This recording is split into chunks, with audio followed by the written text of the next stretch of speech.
Good morning. We begin lecture 14. We will quickly review some of the concepts in lecture 13 and then build on that. So, the flow of today's topics, the last lecture, one of the key results that we have obtained is the noble identities. We will describe that. We will look at an alternate way of describing. We have described the operations of the downsampling and upsampling using the frequency domain. There is a very interesting way of looking at the multi-rate, not the sampling rate conversion, but the multi-rate filtering point of view. So, that is the point that we want to highlight. Then of course, polyphase decomposition, we gave the introduction. We will now show that there are several advantages with the polyphase filtering. And what we will develop towards the end of the lecture is the application of the multi-rate structures for what we refer to as filter banks. Very useful, very powerful concept.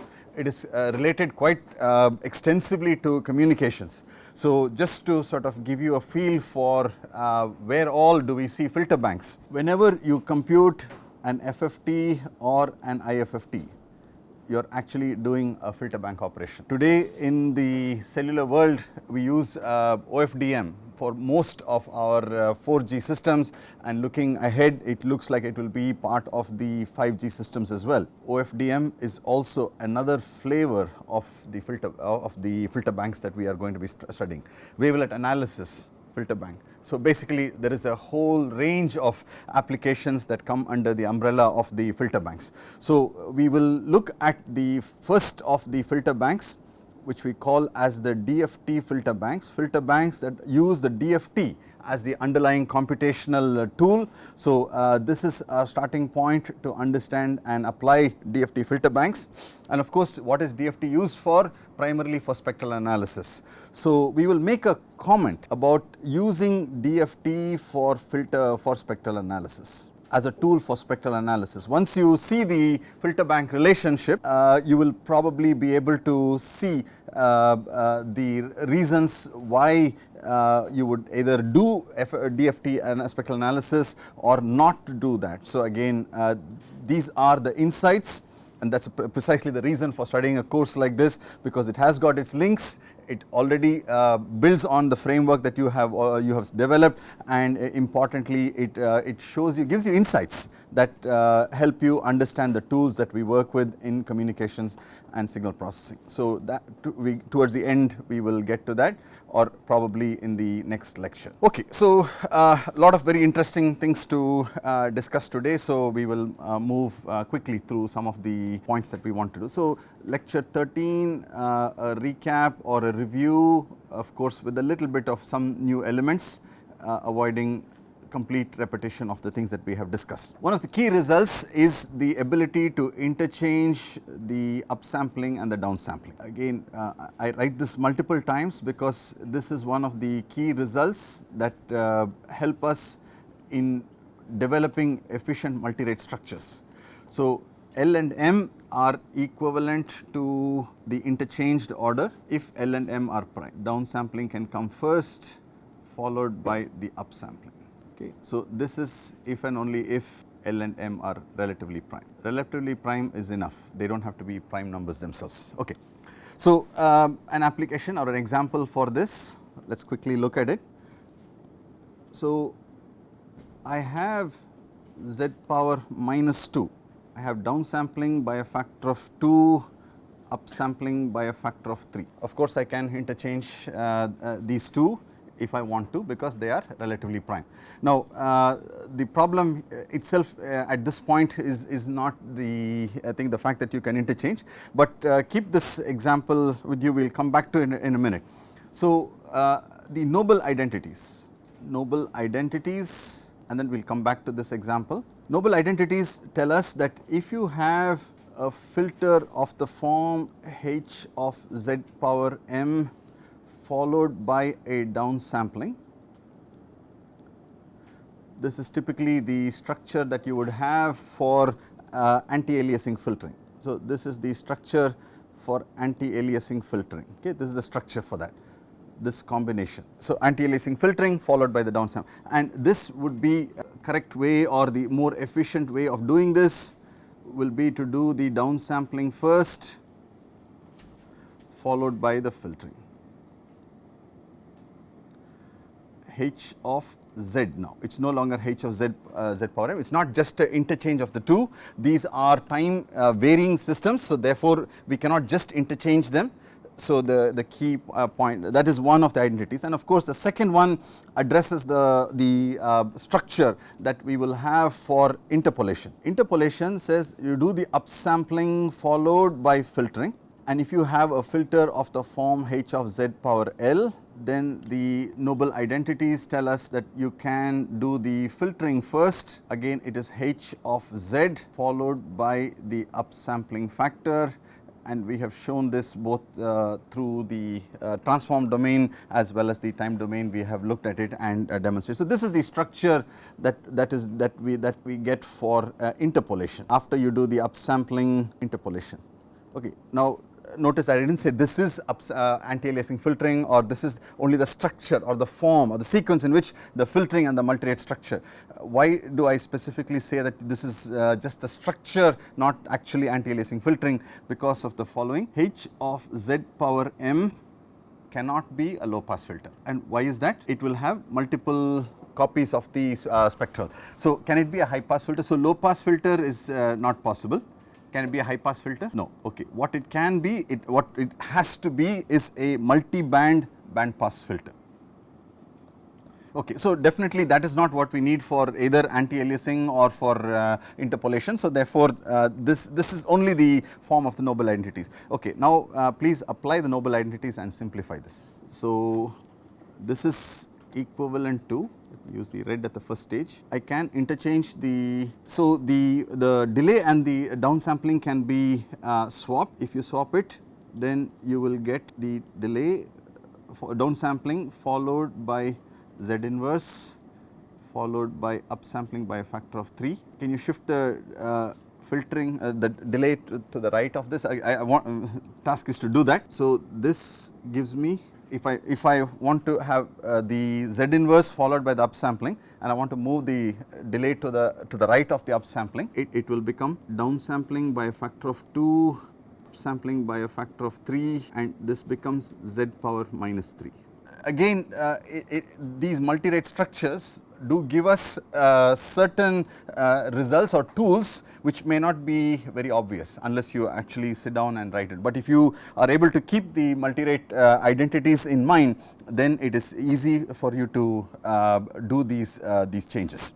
Okay. So, we will come back to looking at several of these type of applications, because multirate is all about developing tools of this type. Now, I would like to introduce to you the description, time domain description of multirate filters, time domain description of multirate filtering. Okay. So, the two forms of multirate filtering that we encounter very often are the anti-aliasing filtering and the interpolation filtering, and we will write down expressions for both of those. So, the first one that we look at is the anti-aliasing filtering. I have H of Z if my input is x of n followed by the downsampling by a factor of m, and I write down the output, I call this as y1 of n, have one intermediate signal which is helpful for me to get an expression for, let me call that as x1 of n. Between x and x1, it is an LTI system because it is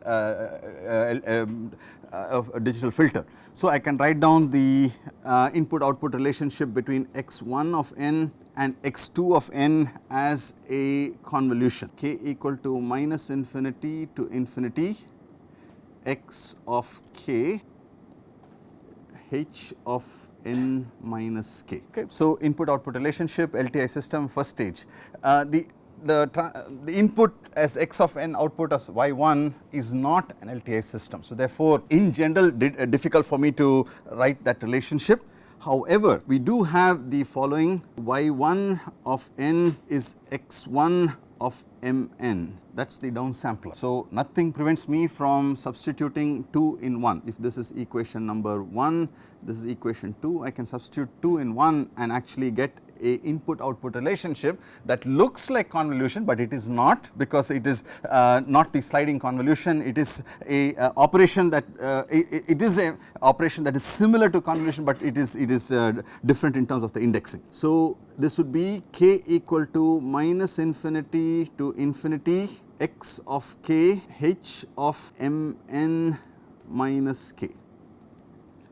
This would be y1 of n. So in other words, you do not take all the entire impulse response, you take some shifts of the impulse response, not all of them, and therefore that is like saying, okay, some shifts, when you think of it in terms of the convolution, I do not need all the shifts, but at any given shift you will take all the inputs for doing the computation. So this is, you can find interesting ways of interpreting this result. I will leave that as a exercise, or something that you can write down as an additional note to this one. Okay. The second, we have the second operation is when I have the upsampling by a factor of L, followed by the interpolation filter h of z, and if you call this as x of n, this as y2 of n, and the intermediate signal, let me call that as x2 of n. We need to be a little bit careful with the interpolation, but it turns out that there is a very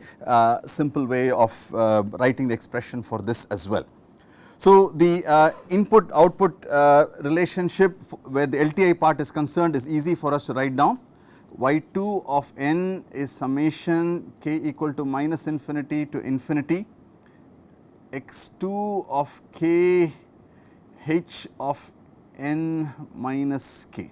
Okay. Now write down the input output relationship for the upsampler. X2 of n is equal to x of n by L. You probably are very familiar with this by now. If n is equal to a multiple of L equal to 0 otherwise. Now let me just impose this condition on the previous equation.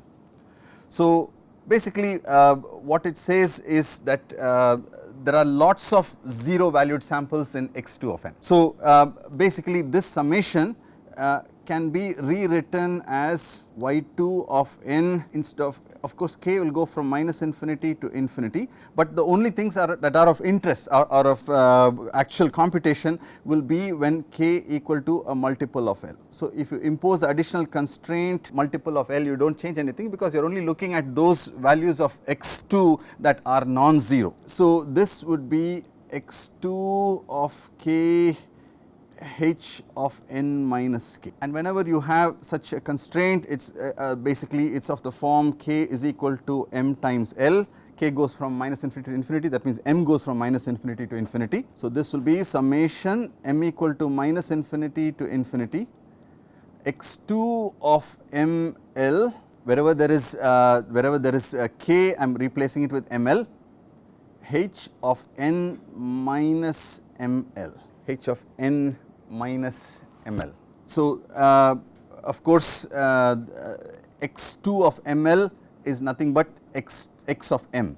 So this can be written as summation m equal to minus infinity to infinity x of m h of n minus ml. What this says is the input output relationship, all the samples of x are involved, but in terms of the filters, I use not all the impulse response coefficients. For a particular shift, I use a subset, a grid of the impulse response. Again, that is another way of visualizing what happens when you have a lot of 0 valued samples. The filtering actually looks like you are applying some kind of a grid onto your data system. Okay, so this is another result that you can note down. So this is equal to y2 of n.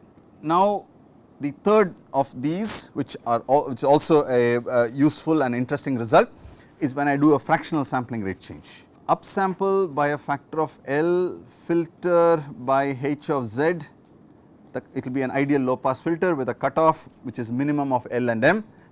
So I am not writing down all those things, please fill in those details.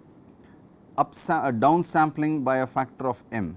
So two intermediate signals, there is x1 of n there is x2 of n and output is y of n, input x of n. I would like to relate the input and the output in the following way.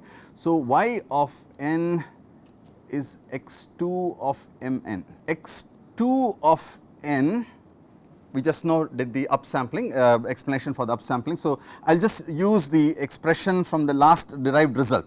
So, x2 of n can be written as summation m equal to minus infinity to infinity x of m h of n minus ml. Am I right? That is the last expression that we have just written down for the upsampler. So, combining equations 1 and 2, we get the final result, which says y of n also has got a very nice compact expression m equal to minus infinity to infinity. This is x of mn, wherever there is n, replace it with mn. So, this would be x of m, no change, it does not have the the variable n. H of, there is n here, I write as mn minus ml, and this is the final result. Interesting to visualize what exactly this equation is telling us. It does throw away some samples, I mean it will, so it does not compute all samples, but it has a very interesting structure in terms of how the filtering is done, which samples are retained, which samples are discarded. Okay. So, think about it, it is not difficult once you spend a little bit of time. Again, it is a interesting way of looking at it, more for insight.